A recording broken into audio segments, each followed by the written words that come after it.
Okay, good evening, everyone. I'm Aleinikoff, the Dean at the New School for Social Research, and it's my pleasure to welcome you to this evening's Hans Maeder lecture at the New School. I want to start by recognizing the presence of the president of the New School, Joel Towers. Thanks for being here, Joel, tonight.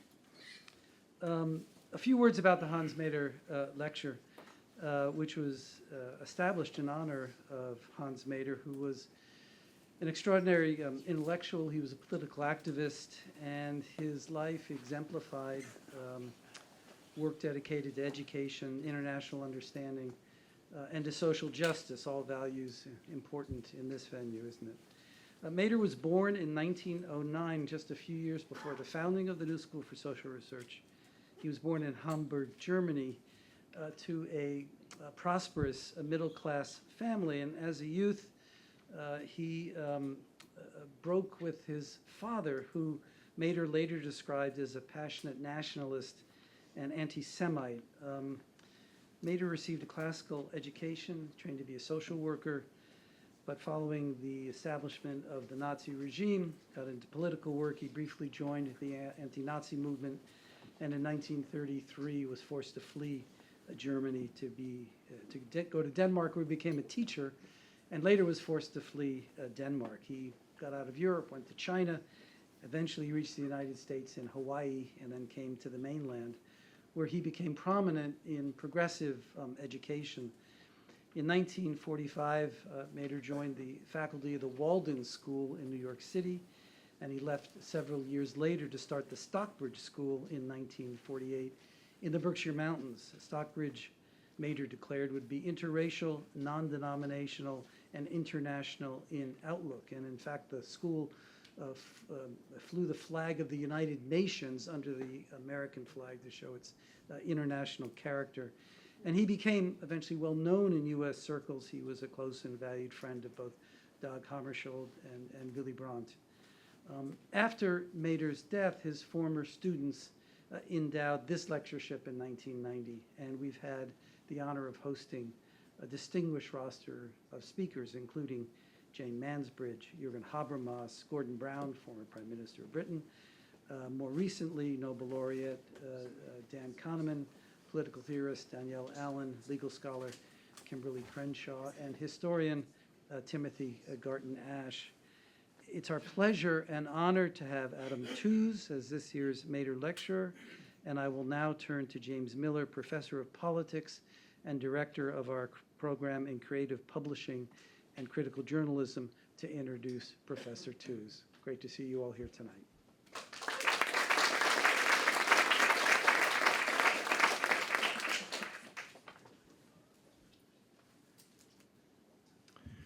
Good evening. Adam Tooze is the Kathryn and Shelby Cullom Davis Professor of History and Director of the European Institute at Columbia University.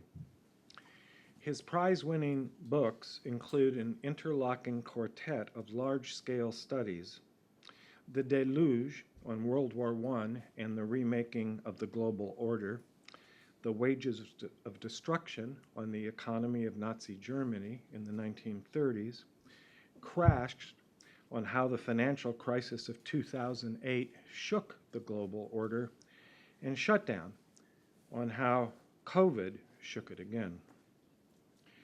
The preeminent economic historian of his generation, Tooze is also active as a journalist and on social media.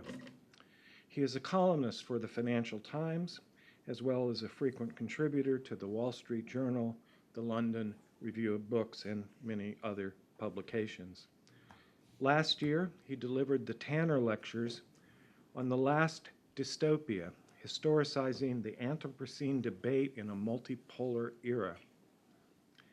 And he was at Davos this past summer asking, is globalization dying? An economic historian weighs up the evidence. Despite his bottomless appetite for big ideas as well as big data, in books like Crashed, Tooze is a natural stylist with an eye for the telling detail and an ear for the music of time as it unfolds in a sweeping narrative arc. At the same time, in his daily Substack chart book, Tooze is a reliable curator of interesting, fact-based stories culled from the FT, The Economist, and other less obvious sources, and sometimes even contributes a long essay of his own. Along the way, even though he's an unabashed Keynesian and a liberal internationalist, not a Marxist, he's attracted an improbably large following of left-leaning younger readers, the so-called Tooze Bros, earning himself a cover story in New York Magazine. From that cover story, here is a short passage.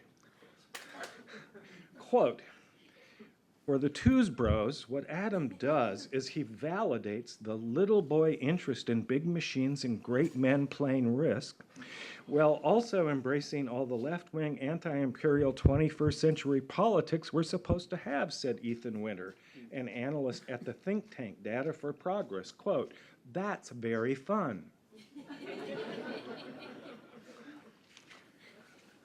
Perhaps. But these are dark times, and they also merit the serious attention of a polymath who is as worldly as he is wise, Adam Tooze.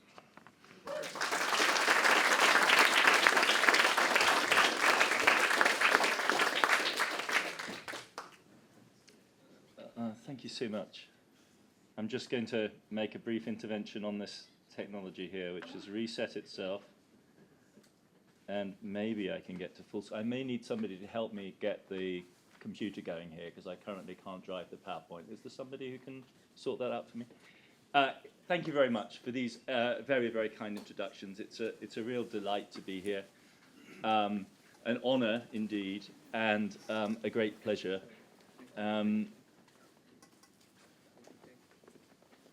I can't get out of the screen to the...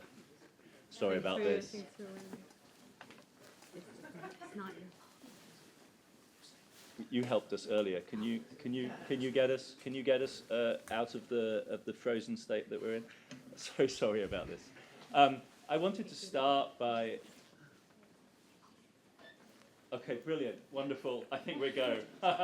I wanted to start by thanking the New School for this very kind invitation, the President for being here, for these wonderfully kind introductions, and the colleagues. I look forward very much to the conversation to follow. I also wanted to thank my New School buddies, without whom thinking about crisis in New York would be much less interesting and invigorating than it is. Tash Leonard and Clara Mattei, who unfortunately can't be with us this evening, but at whose seminar at City College a few months ago, maybe a month ago, some of the ideas for this evening's talks began to gestate. I do think about this stuff all the time, in a kind of regurgitative, kind of ruminative way. And so at an occasion like this, on the one hand, it's an occasion to pull things together and to synthesize. But this evening, what I really also want to do, as you'll see, this talk has two parts, is actually to think, a little bit do some thinking out loud, actually, precisely about this relationship with Marxism that you allude to, and where my effort to theorize the current moment actually sits in relation to that. So let me start with the bit which is relatively elegant and straightforward, and then we'll get to the bit which is a little hairier halfway through.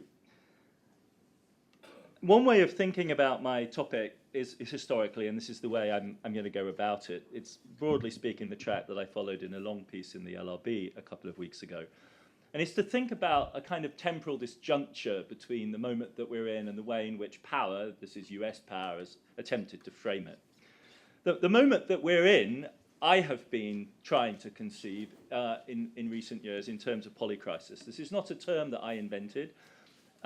It's a term that was coined into widespread use by the improbable intellectual inspiration of Jean-Claude Juncker, who was president of the European Commission, and was looking 10 years ago for a way of pulling together the experience of crisis that Europe was suffering, that focused on the Eurozone crisis from 2010 to 2015, the refugee crisis that spilled over from the Middle East, the first wave of the Ukraine disaster, populism in 2016, and then the prequel to our current emergency with the election of Trump in the fall of 2016. And to do this, to find a kind of encompassing term to describe this hailstorm, this perfect storm of events that were shaking Europe, he drew on a concept that was handed down through the French intellectual tradition. I don't think anyone else had paid any attention to it. That was coined by Edgar Morin, a sort of unconventional French leftist thinker, one of those people that there's plenty of seats at the front here if you'd like to come and sit down, that are kind of unique in the French environment. A man that was partly part of the French communist tradition, that had been a résistant. Edgar Morin is still very much on the scene and commenting very powerfully on the situation in Gaza at this current moment. But what Juncker wanted to pick up from him was this idea of polycrisis, an effort to theorize the convergence of environmental, geopolitical, and economic stresses in the current moment. And it served the purpose of pulling things together, it served the purpose of sounding an alarm, and it served the purpose of not sounding like the European Commission had adopted a kind of latter-day Marxism, because it didn't fit within that mold. And that term has sort of snowballed. I contributed to it a little bit by pushing in various venues, but it's sort of become, or became at least for a while, a kind of point of convergence between a variety, a strange assortment, or perhaps a familiar and predictable assortment of thinkers, Martin Wolf on the left-hand side, Larry Summers on the other, who had one of those lunches that the FT orchestrated. And to my bewilderment, they talked about me and the polycrisis concept that I had launched. This was truly, on the one hand, a flattering moment, and on the other hand, there ain't nobody here but us chickens. Where are the adults in the room at this point? I am used to theorizing and writing about Larry Summers. I'm not used to being invoked by Larry Summers as providing him with the foundational concept that he's using. This is a disorientating moment. There is a constituency of polycrisis thinkers that think it's science. There is a systems theory school out there that does maps like this. I did one too in a kind of winking way. I called it a Krisenbild. I was invoking a kind of German aesthetic statement. There is a American institute that has mapped this and would like to quantify these different relationships. Personally, I understand where they're coming from, and I think there might even be a case for trying to do this, but for me the concept's principal function is to mark what my extraordinary colleague Michael Geyer, formerly of Chicago University, if you know your German history, one of the hidden king really of modern historiography in Germany, he said, Adam, no, what you're really marking with this is a knowledge crisis, right? The point of invoking this term is to point to the fact that we don't have causal relationships and clean quantifications. We want to hold open the space for trying to describe and think about this. And that is the function of the term. But, look at it, and basically it's the first 10 pages of any newspaper anyone's been reading in this room in recent years, right? And so reasonable people, when they attempt to govern big, powerful modern states, and one can't say anything else about the Biden team other than that they were, in a very conventional sense, reasonable, attempt to manage precisely these kind of issues. They didn't ever quite invoke the polycrisis term, but you may remember, it's kind of comforting to think back to 2021 at this moment, that Biden in his inaugural referred to 3 great challenges for the United States, 4 actually. One was racial justice. The second was the crisis of American democracy. The third was China, and the fourth was the climate crisis. And that weird heterogeneous list, like the boogeyman of American democracy, Black Lives Matter, China, and climate, has, for me, all of the hallmarks of poly about it, right? That's exactly what the polycrisis is supposed to signify. It has no aesthetic, conceptual, and otherwise, to me, obvious unity. What was going to give it unity was the second key big term of my title, of my rather ominous title, which is the aspiration to American leadership. Right? What was going to unify this was that America was going to be at the head of the table of global powers. Imagine the G20 or the G8 or any other form, not the UN, as we know to our horror today, not the UN, any other body of states. The United States was going to be, as it were, the leading power. And it was going to provide competent, intelligent, charismatic, maybe even, leadership on these issues. And I think in retrospect, one of the really fascinating things, again, from a historian's point of view, about the Biden administration is, on the one hand, their genuine, I think, realization of a full range of 21st century problems. And on the other hand, their commitment to legacies of American leadership, which are fully resonant of the 20th century. And different layers of Democratic Party politics. I mean, this image here, we have the neoliberal phase represented by Larry Summers, the post-neoliberal phase represented by Jake Sullivan, and the pre-neoliberal phase represented by the president himself. And as we all know, the president, I think, was overshadowed by a further shadow, which is the pre-neoliberal, which is FDR and the New Deal, right? There was this quadruple stack of the history of the Democratic Party that was sandwiched together in the Biden project, that was going to be brought to bear and was going to be summoned. These were the good ghosts of American leadership, whether it's the New Deal or whether it's the Marshall Plan, whether it's the Bretton Woods institutions, whether it's a Lend-Lease. All of these moments of the 1940s will be summed up. There's another school of economic advising that invokes Kennedy and the moonshot moment.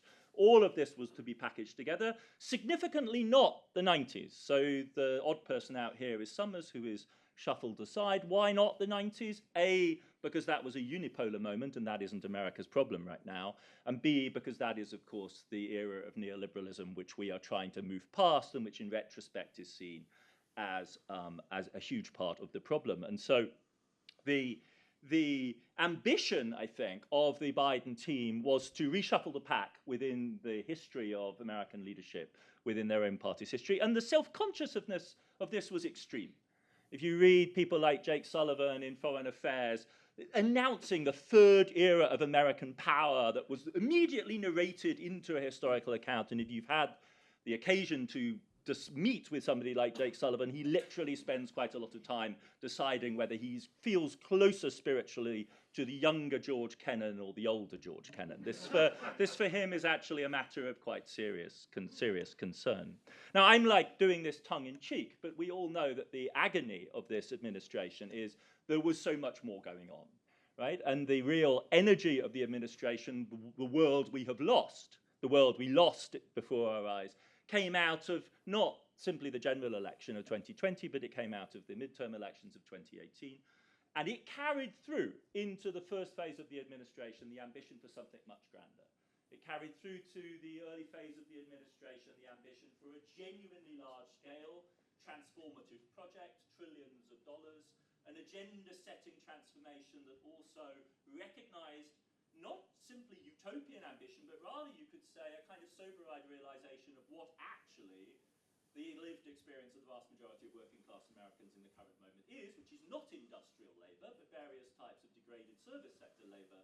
Those were going to be reconfigured around the idea of a care economy that was going to be recognized in the scale that it actually occupies, which is far, far larger than manufacturing already, and was going to be the driving center of I think it's almost, well, maybe it's a softer vision, but in some senses I feel that's a cliche. Actually, it's a broader, more realistic vision of social transformation that was going to be carried forward on an explicitly feminist platform, with the energies of the New Deal and with trillions of dollars behind it. And it wasn't simply a national agenda either. It was a global agenda. If one does justice to the Biden administration, they fully recognize the global scale of the problems.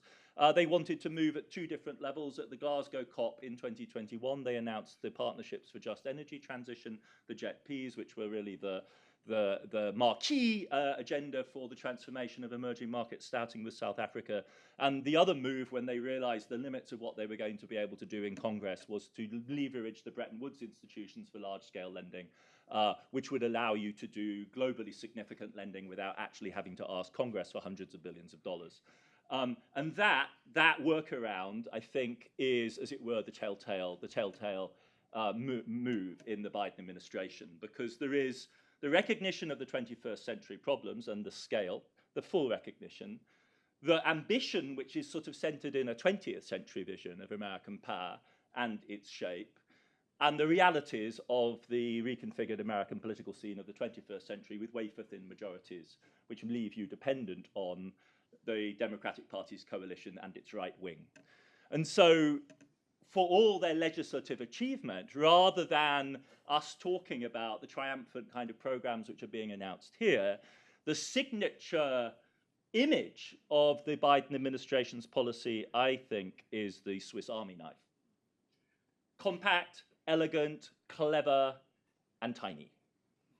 Multi-purpose, working around the edges, able to combine different functions, an industrial policy in the Inflation Reduction Act, which manages to be simultaneously green, industrial, and anti-China, and bottomless mimosas for every energy interest in the United States, fossil or green, and all of it packaged as the Inflation Reduction Act that you smuggle past, that says it's only worth 380 billion according to the CBO, but everyone knows, wink, wink, nudge, nudge, that actually we're aiming for $1 trillion plus. This, I think, is the character of extraordinarily intelligent. We know many of the people in this room, I'm sure, will know many of the people that were involved in the crafting of these pieces of legislation, and they really were these highly, highly successful and complicated compromise strategies.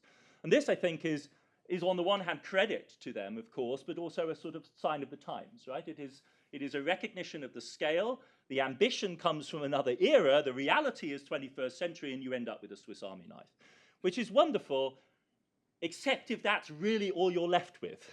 Right? A Swiss Army knife is a useful household tool, but if you're stuck in the woods and you're facing a grizzly bear, you better hope you have a larger piece of equipment. And that, I think, is the kind of irony of this situation. I came up with the somewhat ominous title for this talk before we knew the outcome of the election. And I would have given the talk under that title even if they'd won. And I would have given the talk under that title even if they'd won, not because of domestic policy, but because of foreign policy. And we have to talk about foreign policy as a key part of the fraying of American hegemony in recent years. I don't think there's any question, again, and this is almost a matter of personnel within the Biden administration, that the central focus of the administration was on what they understood to be the world's historic challenge of the rise of China. And this is Jake Sullivan's domain, and I don't think there's any argument that he is the powerhouse intellectual and policymaker of this administration. And I think it's also reasonable to argue that everything else was, broadly speaking, subordinated to this. I find extremely unpersuasive the argument, often from the left, but not only from there, that the Biden administration was looking to pick a fight with Russia. I think the evidence is quite to the contrary. In 2021, they're actually looking to stabilize relations with Russia, not because they like Putin or want to make nice or they're appeasement-orientated or don't see the opportunities, but because they want to focus on China. I think the same is true for the Middle East. I think their one dearest hope originally was that they would be able to get through their period of administration without having to face a Middle East crisis. But first in 2022 with the Russian invasion and then the staggering, truly staggering surprise of Ukrainian resistance, and then with October 7th and the staggering and surprising, I think, escalation of Israeli violence in the process of the reshaping of the Middle East that Israel is now engaged in, the Biden administration moved, I think, from the back foot in those other arenas to the front foot.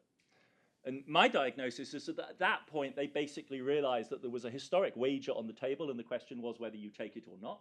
This is always America's dilemma. They're not a medium-sized European power. They don't have the luxury of not being at the party. You're either there as an active player or as somebody who's retarding.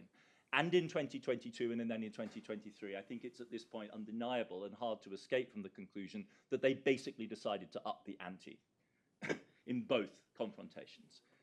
Why would you do that? I think the most obvious interpretation is that they ultimately believe that through these processes of backing the escalation of violence in both conflicts, ultimately they will be able to reshape the world configuration in a way which is more congenial to the United States' interest and therefore position themselves better for the ultimate struggle against China. But it's an incredibly high-risk strategy. It's a high-risk strategy which they deliberately engaged in, and I think historians of the new Cold War to come will pick over the moments in 2022, 2023, when it became clear that war was now on the agenda in a way that it had not been since a war not of America's choice, that is, but a war forced on the United States from the outside to a very considerable extent was on the agenda in the way it had not been since the Cold War. I think it cannot be reiterated often enough that in the early spring of 2023, Washington was sliding, whether it liked it or not, towards a war scare, a full-blown war scare with China, and they pulled back from it. They ultimately, I think, have found themselves involved in a controlled demolition of the 1990s order in a much more aggressive and comprehensive way than we saw from the Trump administration before. It was touched on in various ways by them, but has accumulated now into a really radical undertaking. So this administration, which on the home front, in a sense, was operating with limited means against very large-scale objectives, hence the Swiss Army knife metaphor, at the international level has become a much more proactive actor. But the whole thing, and this is where we have to come back to brass tacks, was of course ultimately a political project. The Biden project was born out of the shock of defeat in 2016, and the effort in the form, for instance, of Jake Sullivan's Carnegie Project on the foreign policy for an American middle class was to tie the elements back together in. It genuinely was, in that sense, a hegemonic project, in the sense that it tried to find a set of economic and social and political projects for the United States that would create a domestic foundation for the exercise of global power. And the diagnosis was that without one, you couldn't do the other, and you had to do both together. And whilst on the foreign policy front, they moved hard onto the front foot, what we, of course, ultimately know now is that the domestic political project failed. The reality that we are now in and the future that we now look forward to is shaped by this rather dramatic map. All of us have been reading the news the whole time about this ever since it happened, so I'm going to be brief about a couple of points which seem worth making. The first is that though the consequences of this election are dramatic, and though the outcome is clear, the election per se was not a dramatic event. Right? So the swing is tiny, and it's by historical standards tiny, and it's a tiny shift within a political system that is finely balanced, and its defining feature is precisely the absence of large-scale majorities. This compares rather starkly with the rest of the world. There were a lot of elections held in advanced economies last year. This is the Financial Times compilation of their results. And you see that in every single one of the advanced economies which held an election last year, the incumbents suffered losses. And the red dot tells you that the losses suffered by the Biden team were, in fact, by comparison with virtually every other advanced economy, minor. So not only was this, by American standards, a small swing, but globally speaking, it's even more striking for how small the swing is. We have English friends here. You know, British politics was convulsed. French politics was convulsed. Japanese politics were convulsed. Even the Mexican ruling party lost in this election. The Biden team lost less than practically anyone else. So this in itself is a sort of important corrective, I think, to alarmism on the American side or interpretations of events in the United States as some sort of epic shift. And the third thing to say is that the trends that we see are not new, they're not peculiar to Trump, and they confirm long-running developments in US politics, which are a realignment of US politics along lines, principally not of race, but of class as measured by education. And what we see over a period of decades is an increasing inversion of the old New Deal formula in which the blue-collar working class was centered on the Democratic Party, and a rearrangement of the electorate in which large slices of the working class of all races cluster around the Republican Party, particularly men, and the college-educated electorate clusters ever more clearly around the Democratic Party. Whether it's comfortable or not to admit it, but broadly speaking, the professional, managerial, middle class, us, in other words, and our values and our politics center increasingly on one of the two contending parties, and the other one makes hay with that fact. The more closely we grip it, the more closely we define it, the more easy it is for them to play off two very large and important constituencies against that, which is on the one hand, the large part of the American population which doesn't have the benefit of a college education, and on the other hand, what you might call the American gentry or the American petty bourgeoisie, the relatively affluent, prosperous, but not professional middle class, which Trump mobilizes so well. In political terms, this is a shock, no doubt. Whether it amounts to a radical shift in terms of policy, I'm strongly convinced that it does not. I mean, I think we will see at the international level, at least, a very, very dramatic measure of continuity. And in part, that's because, though we're not going study a polycrisis diagram with us. That's not their cup of tea. They themselves have a diagnosis of polycrisis. They just call it something very dramatic, which is American carnage.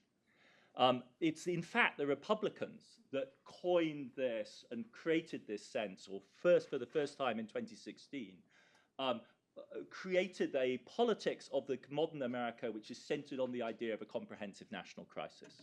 It's a very vivid moment. Some of you in the room may remember it. It struck me first looking at Obama's reaction to Trump's convention speech in the summer of 2016. And Obama has this totally blasé, as you'd expect, cool response, which is, well, when I woke up this morning, I didn't see the America that Donald Trump was describing the night before. I saw people taking their kids to soccer practice. I saw people going about their lives trying to fix their problems. I don't understand where this other vision comes from.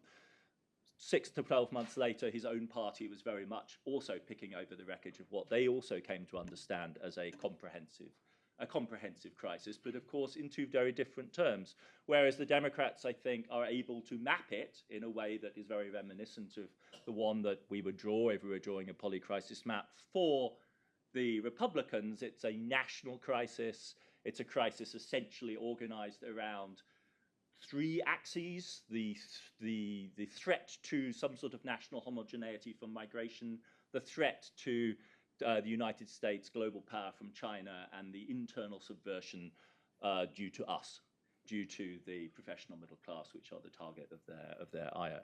But when we actually come to policy, it's incredibly difficult to tell one camp from the other. On the left-hand side, a Bush Center project, a graphic on industrial policy in the United States and the transfer of IP from China to the US. On the right-hand side, the cover of the Biden administration's premiering innovative national defense industrial strategy. The rhetoric of industrialism, of national labor, of industrial militarism is extraordinarily common across the two camps. And we can talk about it in Q&A afterwards. But I think we're going to see a very high degree of continuity between the two administrations. It seems to me, in fact, in retrospect, the Biden administration will be seen as a sort of as part of a dialectical sequence, which is Trump, Biden, Trump, in terms of the development of industrial policy, tariffs, technology policy, defense policy. And this has really quite serious implications, because not only did the Biden people borrow Trump policies, but we will also see Biden administration policies developed and elaborated by the Trump team to follow. But the first time around, the deep state was liberal, and it was liberal in the Larry Summers sense of liberal. It was a deep state shaped by nostalgic memories of the 1990s. It went all the way that far back.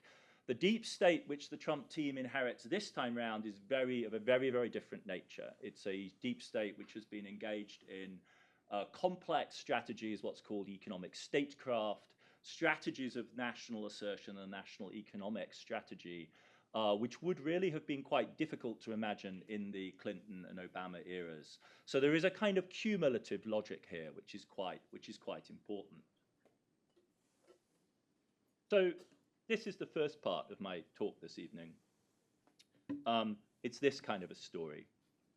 It's a story which centers on a tense relationship between global polycrisis symptoms, which I'm labeling as 21st century, visions of American power, which are 20th century, I think, in their historical layering and their conception, and the constraints of the 21st century political balance, which limit what the Biden administration was actually able to do. And out of this comes a sense of crisis, the reality of the failure to implement policies that you would like, that reflects the inability to reconcile these three imperatives. So I think it would be almost easier, and for some sense for the Republicans it is easier, to simply deny the climate crisis in the face of the fact that it's very difficult to do green energy policy in the United States than it was for the Biden administration, which fully acknowledges the scale of the climate crisis, but isn't really able to do anything more than the Inflation Reduction Act, and at the same time is in the business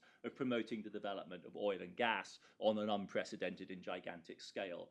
There are two different modes in which this crisis articulates itself. In other words, I think the Republicans may have a similar issue with migration. For them, it's the centerpiece of their national crisis. They will attempt to implement measures to actually constrain it and will, I think, quite likely find themselves unable to actually deliver on anything like the kind of scale that their constituency would like. One may hope, indeed, that they are frustrated in this way. So this is a story of crisis resulting from a disconnect, which is a matter, on the one hand, of the tension between global stresses and national resources. It's a crisis tendency that results from the tension between the 21st century, imaginary of problems, the 20th century imaginary of power, and the 21st century reality of what power resources you can actually mobilize. And that's, as it were, my first offering as a way of thinking about the questions raised by my title this evening.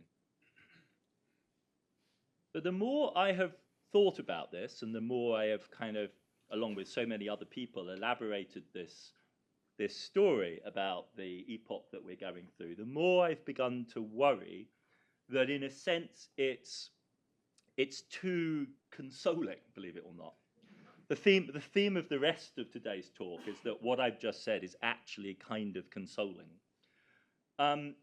What I worry about is that this vision of global power and its problems, in a sense, is still too organized around the hegemonic pole of the two terms that I'm employing in this lecture. It's too much about the problem of whether or not you can organize what the 20th century promised, which is hegemony. And it's not 21st century enough. It's not poly enough. It doesn't focus hard enough on the problem that is pointed to by that term in my opening description argument setup. Okay, so this is where the going gets a little complicated, and I hope you follow me along and shoot me down and tell me where I'm thinking things right. I see Nancy Fraser at the back there, and she and I started arguing about this some weeks ago. So I'm really looking forward. I hope, Nancy, what I'm about to say at least makes clearer where I'm coming from, and then we can be clearer about our differences. So clearly, the notion of hegemony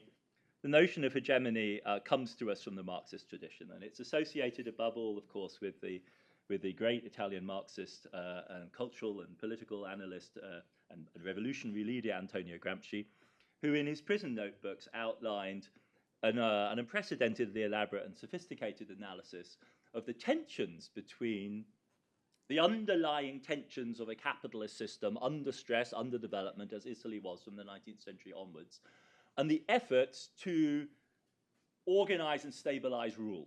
And his question was, why isn't this more violent all of the time? And his answer is that it's not more violent all of the time because of a set of apparatuses and ideas and legitimating ideas which are spanned on top. Now, obviously, this isn't from the notebooks.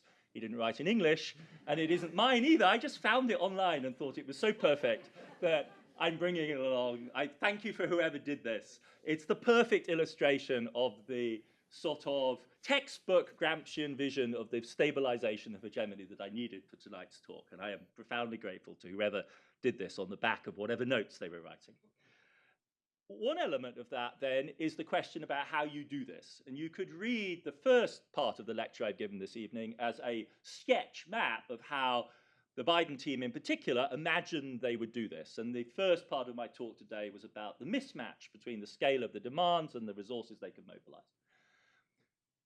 What is itching me and what is leaving me, restless, and what I want to spend the rest of today talking about, is the underlying premise of the construction here. In other words, that there is a problem, and that problem consists in, fundamentally, the tensions within the capitalist mode of production and this fundamental problem of inequality and the capital-driven and profit-driven accumulatory process, and that it's from here that we will best understand the world and we will best understand the current tension and the current moment that we're in. That's the problem that I want to gnaw on.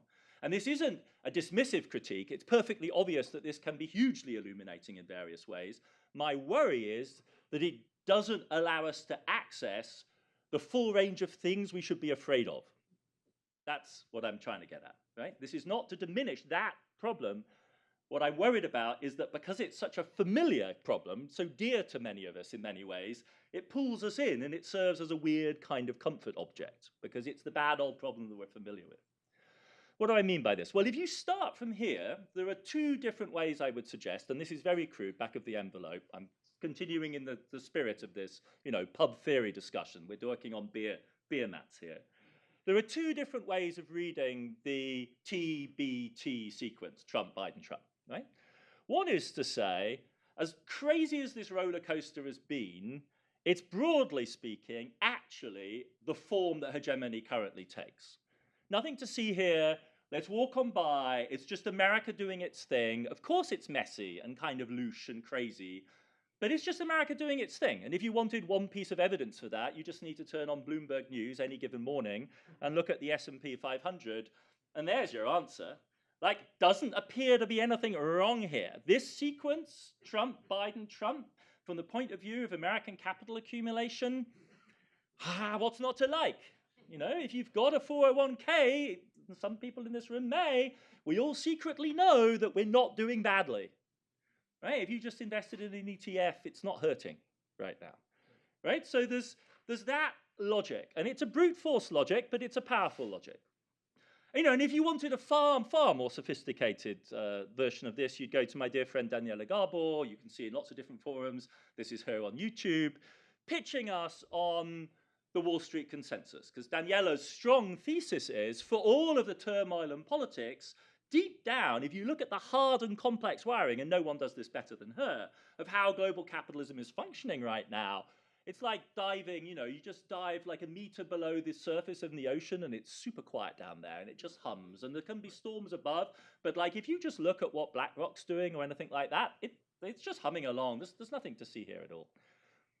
Now, that's the polite version, and it's very compelling because she's an incredibly compelling analyst of the technicalities. Of course, it does leave us with the Trump phenomenon. I mean, it does just leave us with the freak show. So what are we going to do with that? Well, actually, on the way back from the airport the other day, I was listening to another fabulous podcast on YouTube, and I was in a highbrow mood, so I had Pippin on from Chicago, who is America's leading Hegelian thinker. And they had this amazing conversation about Heidegger and Hegel. And then at the end, they said, okay, you're a person who thinks about actuality. What about Trump? And I couldn't believe it. I literally had to stop, get out the car. And Pippin said, yeah, you're totally right. The central problem is, and you tell me, because you're the Marxist, this is the Crisis and Critique podcast. You tell me why the capitalist system right now needs buffoons. You tell me, right? Because that's the question, right? That's the question. And I think the strong implication is that deep down, most of us sort of have a theory. If you're going to go down this line, and I don't think it's a bad line, because we shouldn't underestimate the crassness of American capitalism when it comes to its relationship to democracy, that there is a kind of functional imperative to the buffoonery. There's a functional imperative about gathering, if you like, the troops. So this is one, obviously I'm caricaturing this somewhat, but this is one interpretive line if you set the problem up of how you organize hegemony in the United States today. It's actually working just fine. It's also a crudely reductive version of the reality, and it doesn't allow much autonomy to politics. And those of you who like Gramsci will know that this isn't in the spirit of Gramsci at all, because Gramsci would look at this situation and he would start with everyone's favorite quote in the current moment, which is the passage on Interregnum. And what Gramsci would say is, no. It's a fool's game to go chasing after the way in which buffoonery is in the interest of capital right now. Just allow that we're in a moment in which hegemony is broken. And if we're in a moment in which hegemony is broken, and the old is not yet dead and the new cannot yet be born, and therefore we're surrounded by morbid symptoms, well, take your pick. Like the world is full of morbid symptoms. And I think it's not for nothing that this has become one of the touchstone quotes of the last 10 plus years. See it all over the place, all sorts of people quoting. My most surreal is Macron visiting Lebanon shortly after the massive explosion. And you can almost see the self-satisfied smirk. In fact, you can see the self-satisfied smirk on his face as he looks at the Lebanese, whose political class is absent, and he says, I think we have ourselves a Gramscian crisis here. Like, thanks very much, mate. Like, that's really Lebanon's problem right now.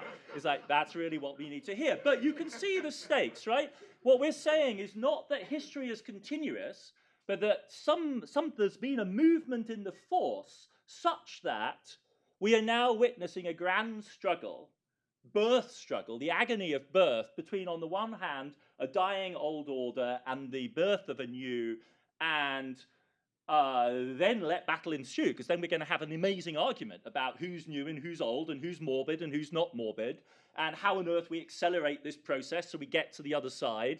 Like, it's an incredibly powerful and dramatic explanation of our current moment, and it's, for very good reason, compelling lots of people all over the place. But I'm still worried about it. What I'm worried about is why none of us are focusing on the truly bizarre imagery that's being invoked here. I mean, think about this. It's so familiar to us. All of us live with this quote. But we're basically saying that history is a womb, right? That historical time is like the agony of birth. In other words, it has a necessity which leads either to birth or death. And that's kind of a finality. And furthermore, we can self-confidently define what's morbid and what not.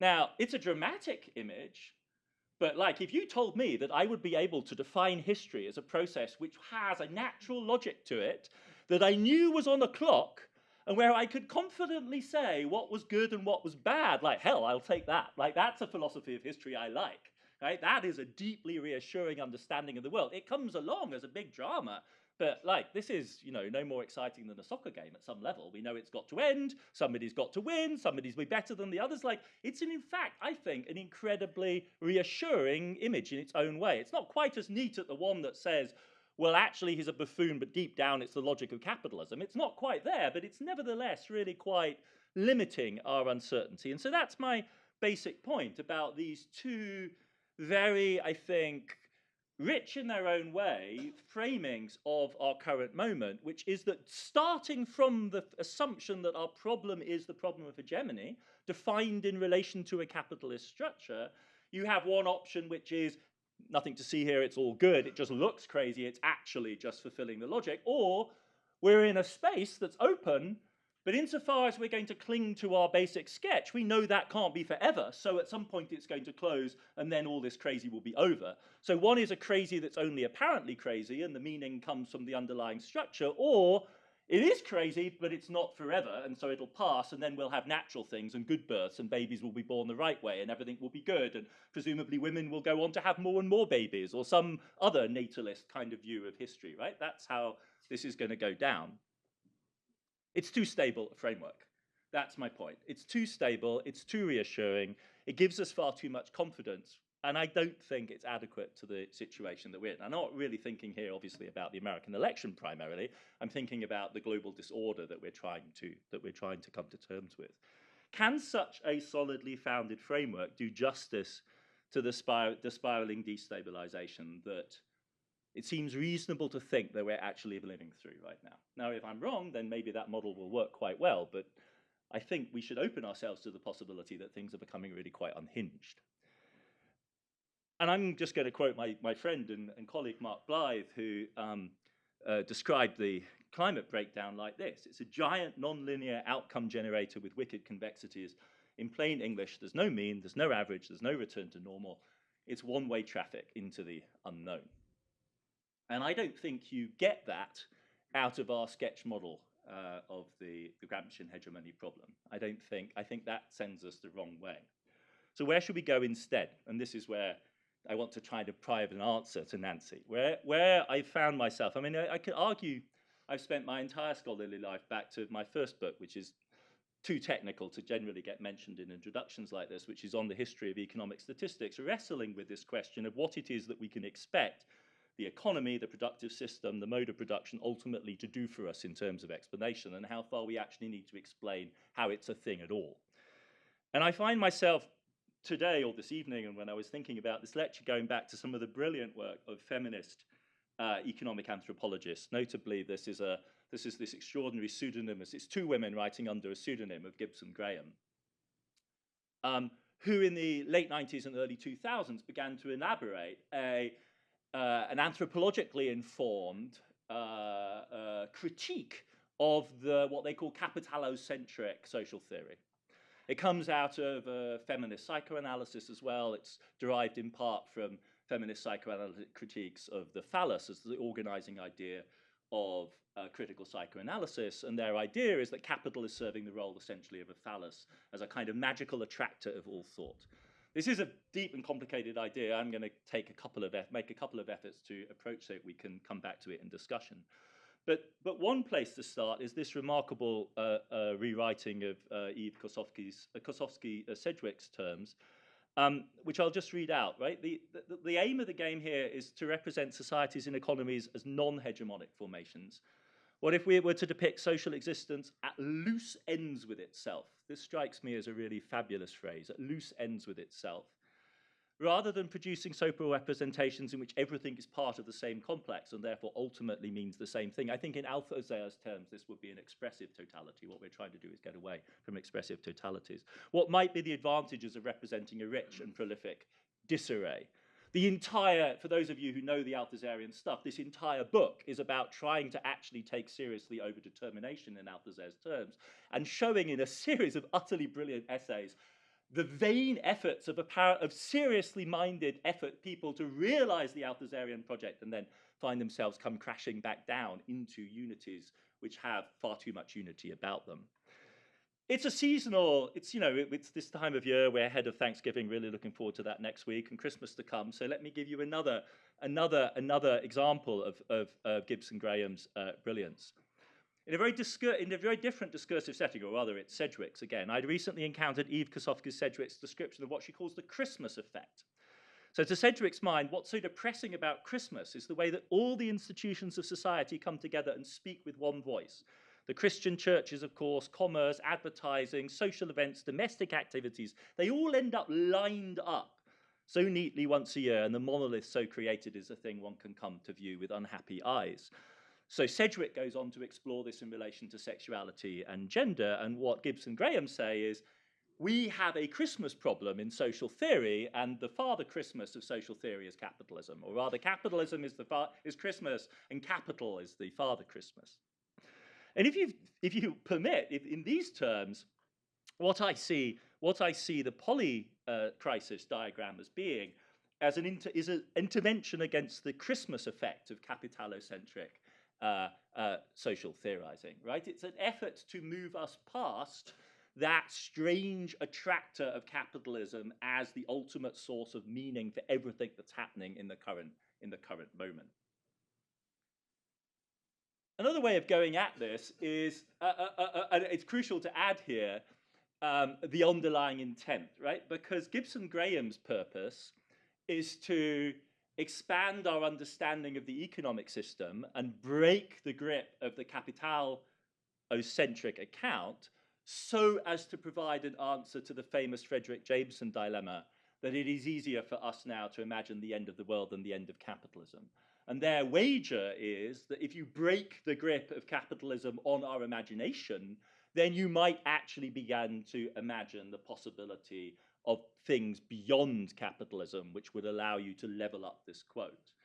That is the optimistic way of employing their kind of critique, right? My intention is rather to say that the underlying assumption of the robust continuity of capitalism is one of the things which distracts us from thinking of all of the different ways in which the world might end. Right? The problem here is that this quote assumes that there's at least one thing that we can't imagine ending, and that's capitalism. Now, I don't want to spend a lot of time talking about potential ends of capitalism. What I want to get at is the possibility that our underlying robust view of what capitalism is as our key reference point means that we are, as it were, blinding ourselves to a whole variety of threats which don't clearly subsumed within the implied relationship between the stability of capitalism and the end of the world, which the Jameson quote sets up. Let me try and make this more concrete. I'm going to use a 2x2. I can't help myself. So in the first half of the second part of the lecture, right, I gave you social theories of hegemony, and we then had a version where political agency was high, and that was then interpreted in terms of an interregnum. And then we had a version in which agency was low, and essentially we were reading buffoons of hegemony. Now, the question for the final part of the lecture is, what if we loosen the assumption of the solidity of our social theory? What I'm going to argue is that we end up with a view of hyper-agency on the one hand, which could be either utopian or massive or amazing, or utterly terrifying, but certainly beyond anything that the former formulation allows us to imagine. And on the other hand, an absolutely unadulterated meaninglessness, because there's no social structure that's going to come along and save us from our buffoonery. So to make the first point, let's go back to the famous Gramsci quote and take away all of the safety wheels. Let's not assume that history is a womb. Let's not assume that historical change is like the clicking of the birth pangs. And let's not assume that we have the capacity to distinguish between the morbid and the non-morbid. Let's keep the agony, the screaming, the blood, the shit. Let's keep all of that. But let's remove the clarity of knowing this is a birth process with a certain outcome, or either the babies are going to be okay or it's not. Where would we end up? Well, might end up on Mars. It seems to me that the Elon Musk vision of transformation is essentially an unfettered, unconstrained vision of hyper-agency. And that's part of what we don't get as nice centrist liberals. We don't understand how appealing that is, because it's incredibly intoxicatingly appealing. Another way in which the world might end, which really doesn't have very much to do with the fate of capitalism, is the imminent prospect of tripolar nuclear confrontation, which has come into view in the last 5 years and is now the dominating concern of American nuclear strategists. And the conclusion of this is that to achieve effective deterrence against both the Russians and the Chinese right now, what America needs to do is loosen its concentration on counter-force nuclear targeting. That means we only target their nuclear weapons, and instead move to counter-value targeting, which is if they kill one of our cities, we kill one of theirs. Why would we do that? Because otherwise, if we have to match both China and Russia's nuclear arsenal, we're going to build so many that that will terrify them, and then they'll arms race us even harder. Whether we are conscious of it or not, that is a world that we are rapidly moving towards. And then there's an anodyne image like this. Then there's an anodyne image like this, right? You may be familiar with the geography. That is what you think that is. That's an aerial view of Gaza. That's an aerial view of Gaza after what comes now. And to me, this is part of the, maybe one way of making sense of the inability to give a rational answer to the question of what comes next.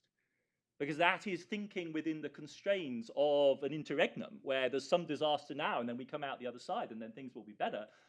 And I think the violence that we've seen unleashed in the Middle East is a kind of hyper-agency. It's a vain promise, it doesn't lead anywhere, it's totally toxic and destructive, but I think it's part of the extraordinary drama of the current moment. So this, I think, is one possibility that we need to think more about than we do when we begin within a framing that's centered on the capitalist hegemony problem. Let's go the other way. What if buffoons are simply buffoons? What if power is absurd and there really is no redeeming systemic logic? And you might think, well, what on earth is he talking about? And I just really think we need to bring ourselves back to this moment. We need to bring ourselves back to the moment in which the contest between the two men vying for control of the most powerful state in the world boiled down to casting aspersions on each other's golf game. Two elderly gentlemen. They really did this. We need to stop forgetting that they did this. This is the reality of our current moment, and I don't think we should be looking for some deep systemic rationale. I think we should just acknowledge that large parts of the American political elite are deeply invested in their golf games. It was true of Woodrow Wilson. Woodrow Wilson did three things, right? League of Nations, golf, and daily prayer. and it held his particular personality together. There's a fatuousness that we have to begin to not just flick past. And if you don't like this moment, Tash and I know, share this. This is Anthony Blinken playing Rocking in the Free World at a Kyiv nightclub. Like, have they read the lyrics? Have they read the lyrics? Do they understand what the lyrics describe? A drug-addicted young woman leaving her baby in a dustbin are the lyrics of this song, right? It's like, what are we supposed to? Are we supposed to pretend that this is meaningful communication? And this song was repeatedly used. It was used both in the Trump rallies of 2020 and in the Harris-Waltz rallies of 2024. And it literally describes a young woman leaving her baby in a trash can to go get a drug fix. Like, don't we have to contemplate the possibility that we are at the end of meaningful history? Don't we have to actually take seriously some of the people who've said that at that point, meaningful communication ends and we end with babble? We end with just like, now I know this is a grand, massive theory, and this is why I'm not going to linger with this, because to get here, you need a stronger theory of history even than the Gramscians, right? Because this is a Kojèvian rewritten version of Marxism that takes you to Fukuyama, so we're not going to linger there. So let's go to a more burned out vision of reality. And if you want an even more burned out vision of reality, I recommend Chinese social media to you, which I access by way of my partner. And you may know that earlier this year, one of the great buzzwords of Chinese social media was, I'm going to try and say this because I know how to say it, 历史的来代时间. So this is garbage time of history. The garbage time of history, right? It's like, it's beyond redemption. It's kind of a dead time. Now, I don't need to make the point I'm trying to make here. I don't need us to settle this, right? We don't need to agree. We don't need to. All I do need to persuade you of is that on this axis of non-essentialist poly-social theory, we have a wider bandwidth of possibility. We have a wider bandwidth of disaster, right? It stretches further. It doesn't necessarily, I immediately realized, like, why are you drawing it like that? You could draw it like this. And then why didn't you draw it like that? Like, how do we even know what the dimensions are along which this is going to be excessive? I mean, why does it even need to be linear? It could be like this. Like, it's not obvious, right? Once we're in this space, one of the reasons we're afraid of it is that it, in fact, has this kind of indeterminacy. It doesn't even need to be continuous. It could be like that, right? It could be a series of shock, shock, shock, shock, shock. We don't know because, right, what are we trying to describe? We are trying to come up with an account of a one-way traffic into the underlying unknown. So it doesn't help us necessarily to start with a social theory that gives us an overarching frame, which tells us we know, right? Either we're aligned with the hegemonic logic or we're not aligned with it. Now, what my inspiration, the amazing anthropological writers stress in the way that they are sensitive to, and this brings me to the conclusion here, is that this isn't easy to actually maintain. So I view Polycrisis, as I said right at the beginning, it's almost as a kind of like a daily practice. It's a resisting various types of linear logic. And so let me end with two examples of the sort of resistance that I think one has to put up and that this kind of idea will often provoke in folks. So the first is, so Tooze, like, are you really saying that something's changed? Right? Are you claiming that we're in a new system here, right? Because it kind of sounds as though you're saying there's something new under the sun here. Yeah, that kind of, and like most of us have a kind of, no, that's crazy. Like that's a hubristic kind of thing to say. Like, why would you say there's something new under the sun? Except, we know this. This is global CO2 emissions. And we're all bought in on the science that says that indeed there is something radically new under the sun. Utterly unprecedented. Marx did his theorizing down here. Gramsci did his theorizing there. We live at the other end of this, right? In a world radically transformed. Now, you may have the theory that somehow the basic formal outline of the social logic is the same across this entire span, but you're welcome to that theory. Because that seems to me to really be a comfort blanket idea. That it's, you know, in the ranks almost of kind of neoclassical economics. You're postulating some sort of philosophical anthropology that claims there's a continuity. Like it doesn't work to me. If you are going to actually engage with the question of the proposition that we are involved in one-way traffic into the unknown, we need to contemplate and be willing to admit the possibility that something radically new is indeed defining our world. So let me come to the much more immediate and the granular. Something radically new did happen. Never before in recorded political history have incumbent governments suffered as comprehensive a wipeout as incumbent governments suffered in the most recent election. So why? What is this thing, this magical force that transformed everything? Right? What is that thing? And the short answer, you know, Matty Iglesias, people like that will say it's inflation. That's what everyone experienced. But what caused the inflation? Right? The unspoken defining feature of the American political system today seems almost unspeakable because it's COVID, goddammit. We are still in COVID world. Right? We're in the extraordinary situation in which if COVID hadn't happened in 2020, Trump would have been re-elected in 2020. And the extraordinary thing about Trump is he's the incumbent defeated in 20 who came back in 24 to defeat the incumbents defeated by the post-COVID inflation shock that defined the global economy from 21-22 onwards. And this to me ranks almost our unwillingness to grapple with the ghastly, grubby, humiliating reality that a bloody virus is still dictating our reality right now is up there with climate denial in its significance. And it's consequential because right here, right now, today, at this hour, we are literally in the middle of the most threatening pandemic outbreak that we have seen since COVID, namely the bird flu outbreak. The monster that Mike Davis wrote that brilliant book about in the early 2000s is the one that is happening right now all over the world, taking out wild populations of birds the world over. We have 53 cases of human transmission so far in the United States, and these are the really dangerous ones which are leaping from birds to cows and from there to the people that look after them.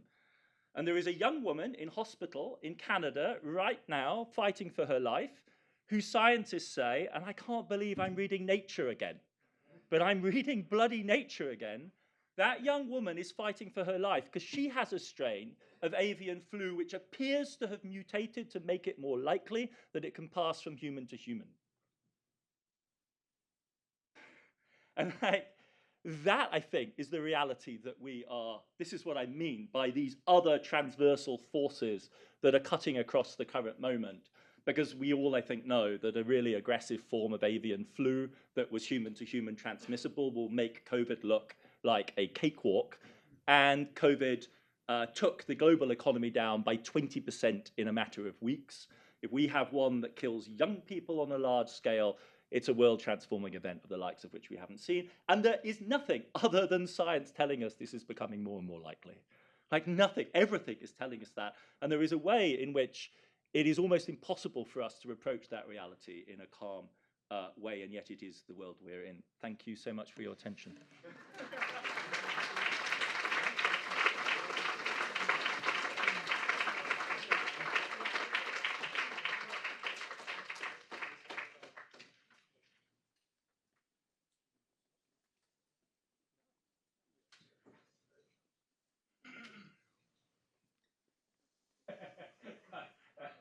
I want Nancy's question. Are you ready? Okay, this is on.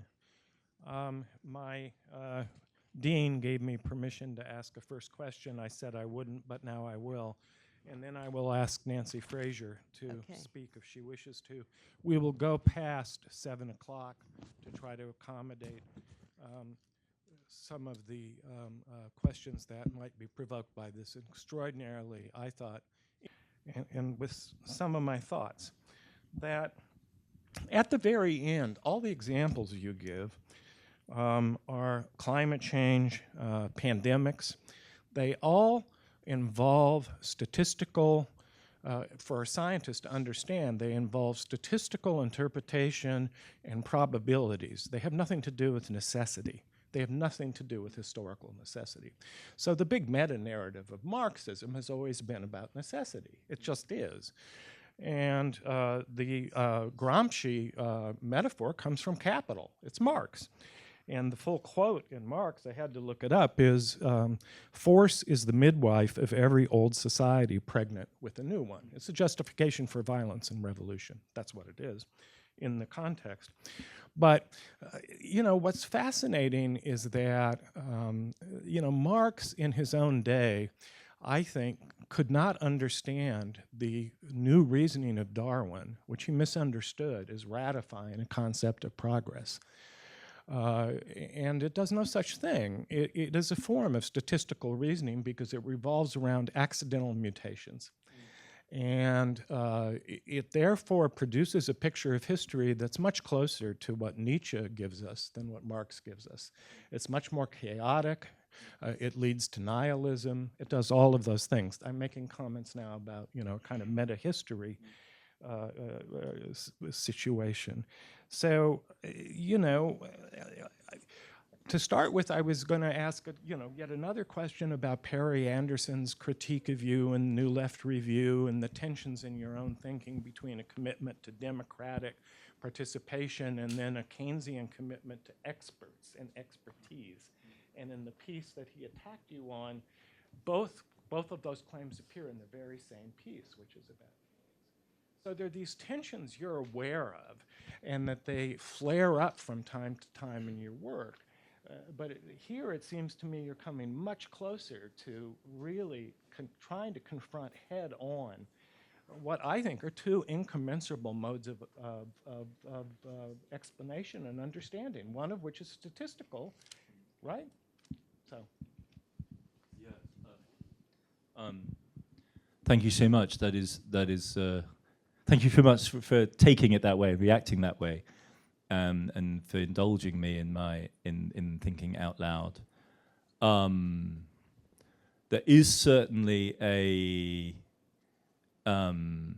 I'm not going to say, for me, I think the influence is actually Foucault and the repositioning of early 19th century thought that Foucault performs in the order of things, from which I've never fully recovered, which is part of the kind of bracketing relativization of the Marxian philosophy of history. And Foucault, of course, is a Nietzschean, and so we're on the same page there. But mine is a more ad hoc theorization than one that would claim, you know, those kind of deep lineages. But it's certainly true that this is part of my rolling and continuous and oblique answer to Anderson, because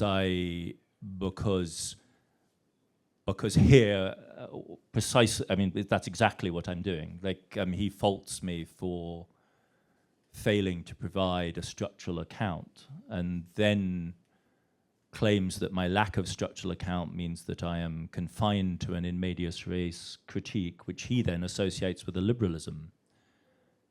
And I don't get it, because any thoroughgoing materialist, any thoroughgoing engagement with history is always in medias res. There is simply no alternative. Like, to imagine anything else is a bizarre conceit, and a particularly bizarre conceit from a Marxist.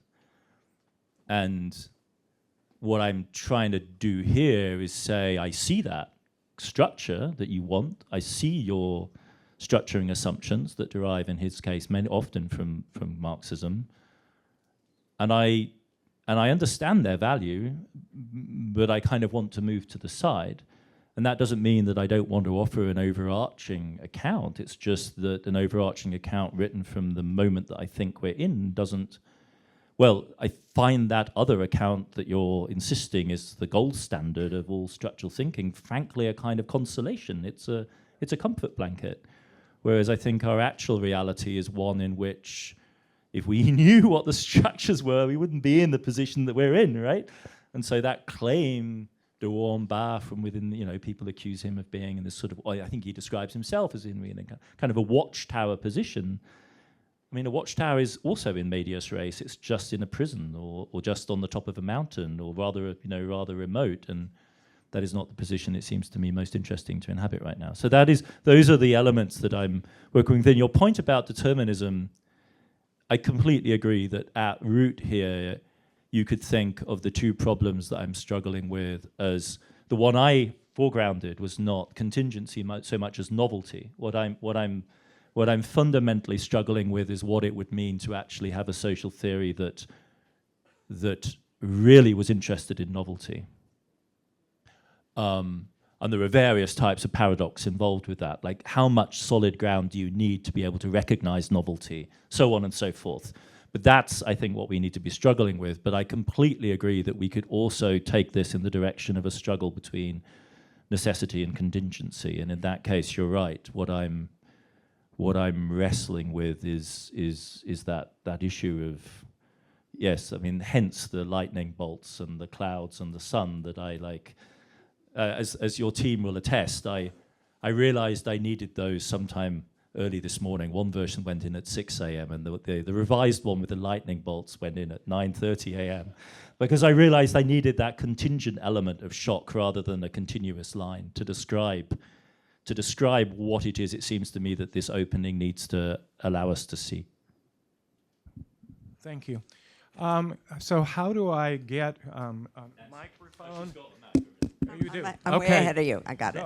And then So, Adam, I'm going to defend hegemony, and I'm going to defend a focus on capitalism. And I'm going to start by saying that to have a serious discussion about these matters, we have to drop the sort of straw man hyperbolic view that anybody who tries to give a coherent sense of what's happening is on a watchtower or believes in necessity and determinism. I mean, these are old red herrings. We got to get beyond that and really talk about this stuff. So, you know, you assume, first of all, with the hegemony idea, that you can't distinguish between periods in history when there is, at least within a defined geographic or political space, some relative acceptance of, you know, rules of the game, what's a problem, what's not, versus times when things are much crazier and have much, much less agreement. This could be, you could, if you don't like if you want to stay away from Marxism, Marxian inflected versions of this, talk about Thomas Kuhn, right? Normal versus revolutionary science. So let's try to apply that idea to the political sphere. And I think you raise a very interesting question about whether an alternation, Trump, Biden, Trump, and then the question is, can that keep alternating? Or whether that is some sort of a stable thing, like a Tweedledum, Tweedledee, except not exactly. I mean, there have been plenty of periods where, right, state power has moved back and forth between two major parties, where you can say there's still a broad sort of, framework in place. So that's a very interesting question, I think. But I actually think that right now, we don't know. I think that there's a good chance that at the political level, that the level of non-agreement on basics is so profound that it's hard to cash out that alternation as if it were, you know, just some new stability or something. Time will tell. But what I really object to is the idea that you can't make the distinction between these two different kinds of political periods without, unless you are assuming a deterministic view that you already know what comes next. I don't know what comes next. Gramsci didn't even know what came next. He thought he knew what should come next, but he didn't necessarily have any confidence that that was really what would come next.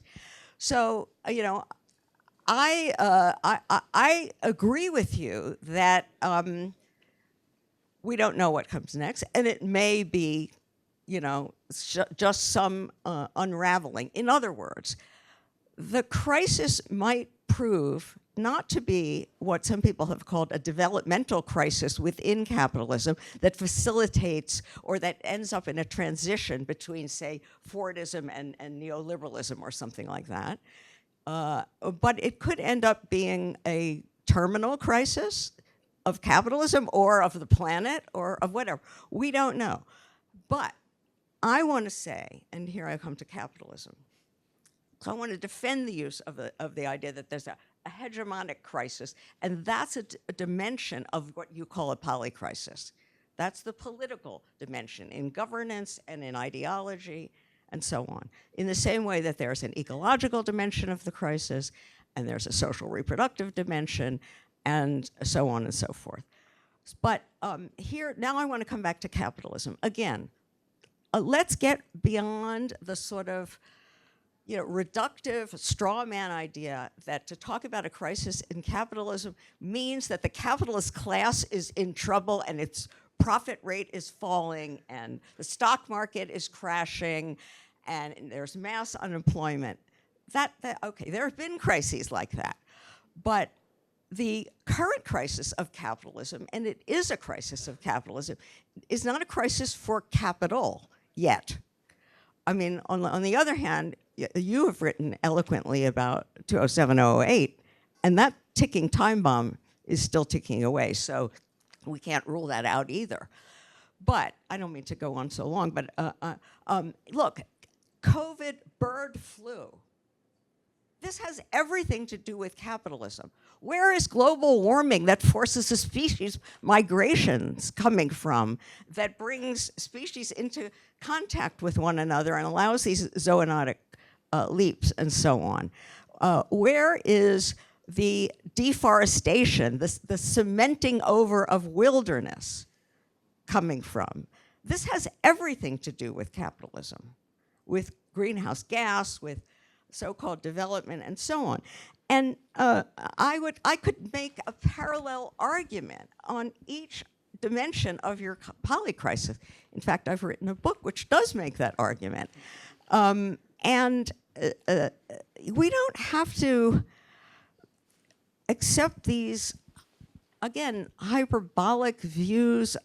Let's just say that the overcoming of capitalism is a necessary, if not sufficient, condition for doing what I think we should be thinking about today, and that's the Walter Benjaminian idea of revolution, pulling the emergency brake.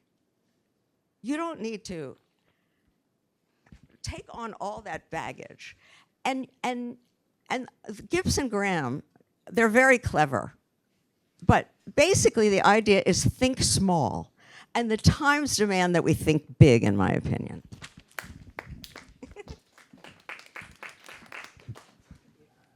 Thank you so much, Nancy, for that response. You and I will. I hope, if you have the patience, we'll continue this conversation over time. I think one way of responding would be to say, that, and as you at one point said towards the end, there might really not be any contradiction at all here, in which case the function of my expostulations would be that kind of moment of realizing the full scale and the full multidimensional quality of the risks that face us. And that's part of the Gibbs and Graham agenda, actually, is not, after all, to provide a settled new account, but to engage in a kind of iterative process of critique. Because their point about overdetermination is that it doesn't settle, and previous efforts to actually formulate a full-blown account around Althusser's account have consistently failed, and that's for good reason, because, in a sense, it's propelled forward by a series of contradictions. And so that would be one way of reading the exchange between us, perhaps a little grand, but nevertheless it would be that kind of function that's going on here. That would be the most consoling, the most sort of conciliatory way of reading our differences. We could easily concede that there are indeed a variety of hegemonic challenges as well as some of the other problems that I would like to I think we should be worried about. So I think that would be the easiest way to square the circle. But let me, so as not to seem entirely evasive, let me pick up one point, which is this thing about zoonotic mutation, capitalism, avian flu. Because we all agree, it's obvious that, and Mike Davis and others in that manner in 20 years ago laid out for us the way in which these things were deeply connected. But there's a difference, it seems to me, between understanding the emergence of a threat like that and thinking through the consequences for the realization of that threat. And though the origins of the threat might be thought of as preeminently tied up and linked to capitalist agro-industrial production, we could get into a big argument about the difference between capitalist growth and development, but we disagree about that too. The consequences of the pandemic when it actually breaks loose are different. They're no longer, it seems to me, usefully thought of as being just capitalism or full of capitalism or capital, right? That's actually not then what is unfolding. So that would be one answer, right? That these are two different types of logic at that point.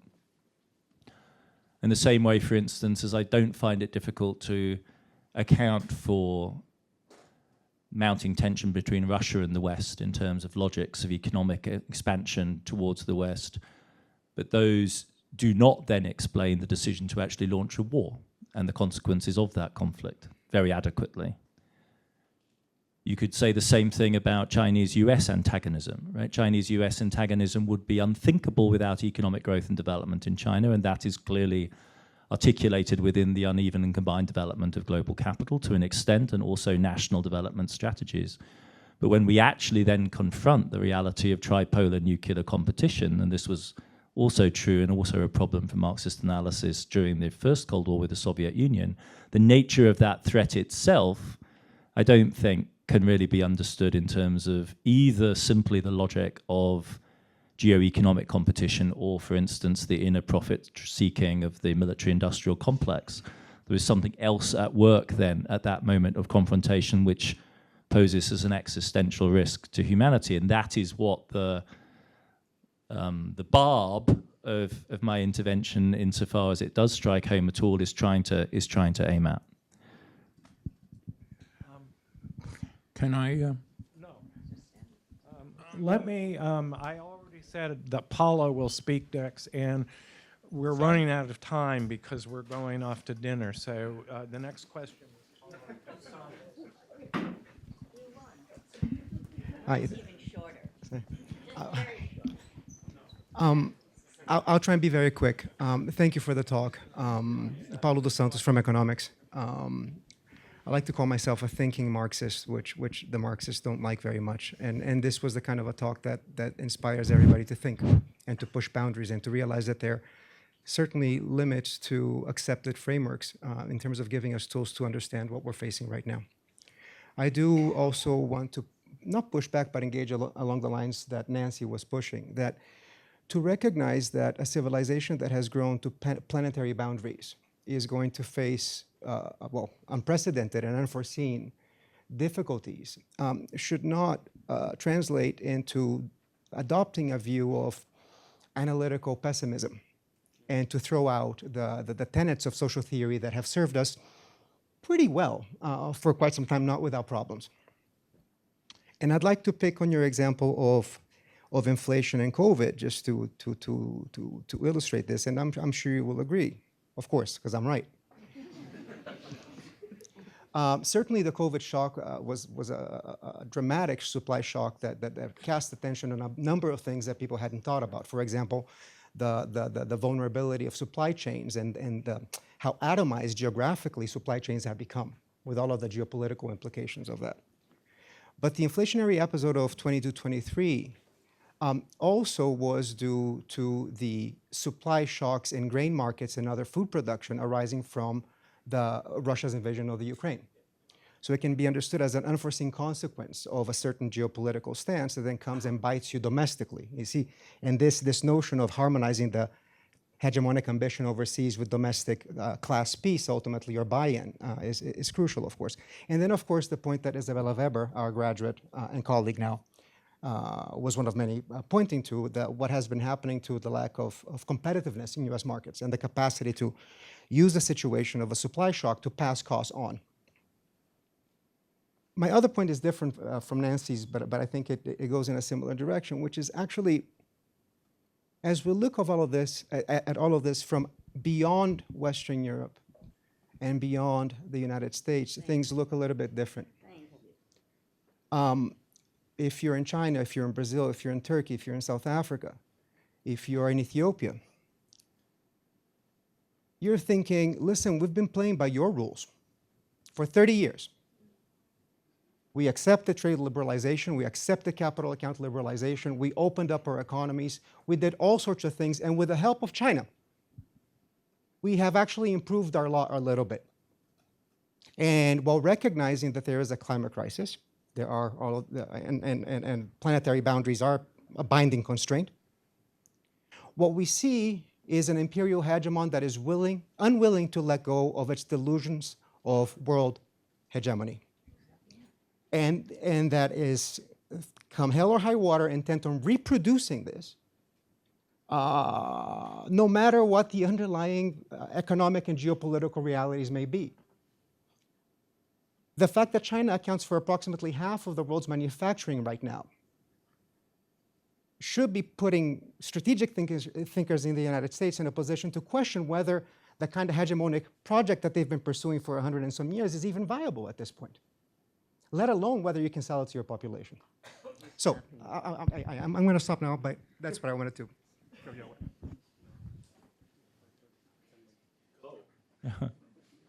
I mean, the short response will be that was what I thought I was saying in the first part of my talk. I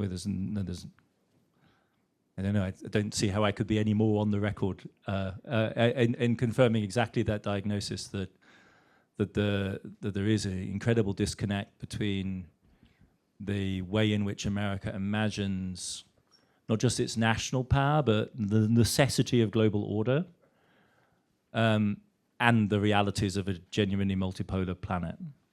I mean, for me, the standout comment along these lines is that line that Blinken and others repeatedly rehearsed at the beginning of the administration, which was, I mean, it's so amazing. Like it or not, the world does not organize itself. like it or not, the world does not organize itself. Coming from Blinken. And then the line goes on from that. If we're not there, other malign forces do. Take our place at the table. Yeah?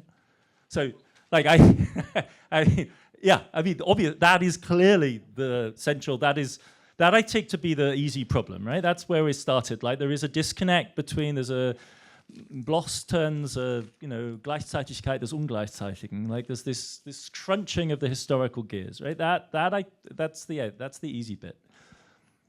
And what I'm pleading for, I'm sorry it comes across as an analytical pessimism. I think it's more like an analytical realism. What I would see it as is an analytical realism,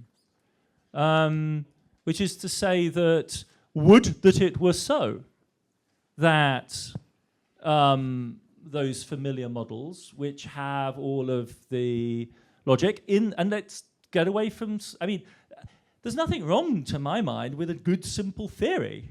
Like, I would love theories to be good and simple. And we'll take complicated ones if we have to have them, and the elaborate chains of mediation that are generally used right now to link events like wars to the underlying logic of capitalist competition and so on, they go a certain way, right? But my point is not to say, oh, well, there's certainly not that is not that we can't analyze. It's just that the risk of persisting with that kind of analysis, with, I think, as you put it, and I thought that was quite a telling phrase, they've served us quite well. Measured by what standard, comrade? Measured by what standard? By what standard do you feel that the analytical tools of conventional social theory and critique have served us well up to this point? My starting point would be, as I said at the beginning, that we actually face an intellectual impasse, and that far from having been served well by our instruments, there is every reason to think, not just practical defeat, but more than that as well, that in fact, that's a rather optimistic way of reading the situation. And again, that isn't a pessimism. We can go Gramsci again. That's a if it's a pessimism, it's a pessimism of the intellect. I hope you didn't detect a defeatism of the will in the presentation this evening. It's rather the opposite. It is, what else do we need to think to grasp the horrors unfolding and the risks unfolding around us? Do I feel confident that we can grasp the violence in Gaza in categories that work? Yes, we can write about the neoliberal projects of the Netanyahu administration. Does that really leave us feeling that we grasp this? Yes, we can understand the military-industrial trough that is being opened up with nuclear modernization. Do we really feel that that allows us to plumb the depths of the terror that those of us who grew up in the Cold War are feeling again for the first time after decades of thinking? I will never forget the moment after the central bank sanctions were announced on Russia, stumbling out onto the street in early 2022 and thinking, what comes next? There can only be one answer to this, and it coming the next day. And I never thought we would be in that world again. And that, for me, is the aim of the kind of critique I'm making. I'm not interested in, I'm sorry, it feels cheap. It's not meant to be cheap. It's supposed to be shocking us into the possibility of thinking that those tools might not be serving us well in the current moment.